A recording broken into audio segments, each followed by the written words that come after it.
nous avons estimé nécessaire qu'avant la rentrée parlementaire, que nous puissions venir donner de la matière à nos avocats.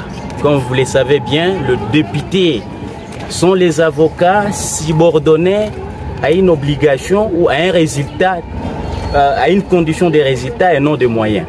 Nous avons vite compris qu'il y a eu une léthargie somniférique et cette léthargie devrait être brisée que par la population.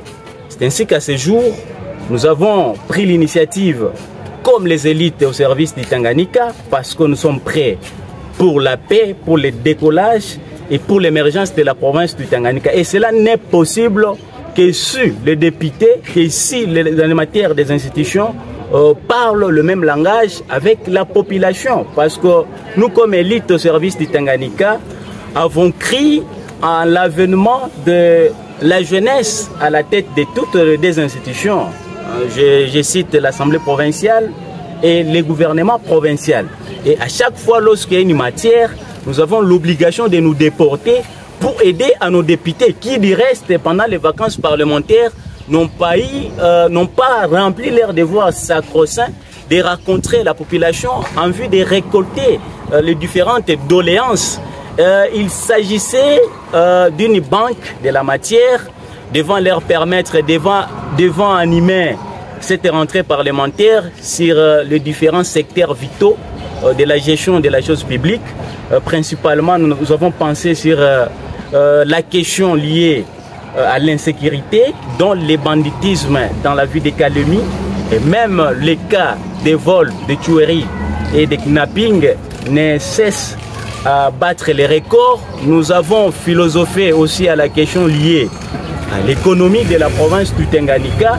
Nous avons eu des questions liées au social parce qu'on ignore que nous sommes une province victime de plusieurs catastrophes naturelles et lesquelles catastrophes doivent nécessairement trouver une solution, notamment par l'assistance et par le rétablissement du tissu déchets.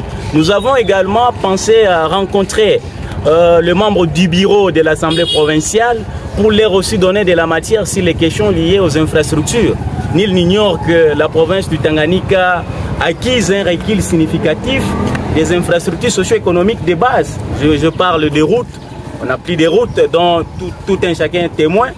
C'est le cas d'ailleurs de la question d'actualité. Nul n'ignore que notre route secondaire de Kalumbi devient embouteillée au quotidien. Et alors qu'il y a eu un lancement tant vanté et d'ailleurs réputé salvateur de voiries urbaines, dont le débit de ces travaux devient très comique. Donc il y a eu toute une matière, une banque de matière qu'on devait donner aux membres du bureau de l'Assemblée provinciale pour qu'ils en tiennent compte lors des matières à traiter durant leur retour à l'hémicycle. Mais hélas, nous constatons qu'il y a eu que nous n'avons pas l'accès, nous a été interdit et que tous les membres du bureau seraient empêchés. Et pour nous, je pense que la déclaration ne va pas demeurer muette.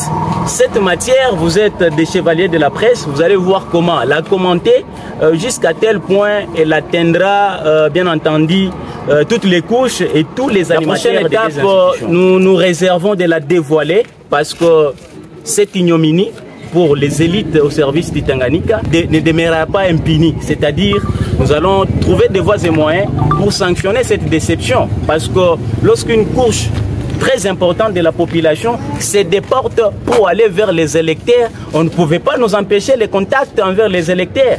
Sinon, dans les cas contraires, nous allons tirer les conséquences au moment opportun. Et cette législature, pour nous, c'est une législature qui va nous permettre également aux électeurs, aux souverains primaires, d'évaluer le mandat de tous les députés. Parce que, comme je l'ai dit tantôt, les députés sont élus avec une obligation des résultats. Dès lors que le résultat est calamité sur le terrain et que leur silence finirait par confirmer notre thèse de complicité de la mauvaise gouvernance, la population prendra un stylo rouge pour signer les sorts à tout élu. Donc notre souveraineté n'est pas bafouée, c'est peut-être la réception qui peut décevoir pas seulement la jeunesse ou cette représentation, mais toute la population. Parce que c'est aussi une ignominie que la jeunesse, que la population ne soit pas réussie. Et lorsque elle est venue sans armes, elle est venue pacifiquement. Je pense que c'est à la révolutionnaire que nous sommes venus, bien habillés. Je ne sais pas qu'est-ce qui expliquerait cette déception. Mais pour nous, prochainement, nous allons envisager des mesures palliatives et ça sera des mesures de colère, devant exprimer notre colère au regard des députés inactifs et contemplatifs de la gestion tant critiquée de la province du Tanganyika. Pour les Tanganyika, nous sommes prêts. Pour le décollage, nous sommes prêts. Pour sa paix, nous sommes prêts. Pour l'émergence du Tanganyika, nous sommes prêts.